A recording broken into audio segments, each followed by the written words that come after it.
مردی در سواحل مکزیک به هنگام غروب خورشید در حال قدم زدن بود. همانطور که آرام آرام قدم برمی داشت، ناگهان متوجه فردی شد که به سوی او می آمد. این شخص به طور مداوم خم می شد، چیزی را از روی شنهای ساحل برمی داشت و به سمت دریا پرتاب می کرد. مرد با تعجب به او نزدیک شد و پرسید: عصر بخیر رفیق، چه کار می کنی؟ آن شخص پاسخ داد: الان که آب در حال پایین رفتن است، این ستارگان دریایی زیبای ساحلی گرفتار شدند.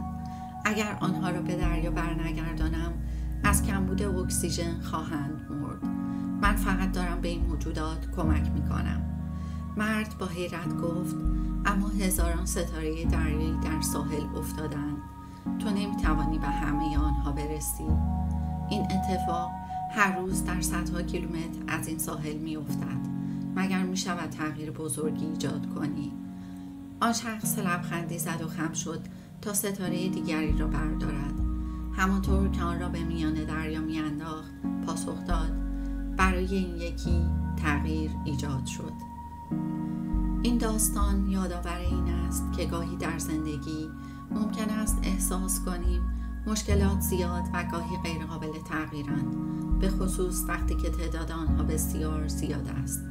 اما درست مانند ستاره‌های دریایی، هر عمل کوچک، هر کمک و هر قدمی که برای بهبود اوضاع برمی‌داریم تاثیرگذار است. شاید تغییر در مقیاس بزرگ دشوار باشد، اما تأثیراتی که در زندگی افراد و موجودات می‌گذاریم، حتی اگر کوچک باشد، ارزشمند و تغییر آفرین است.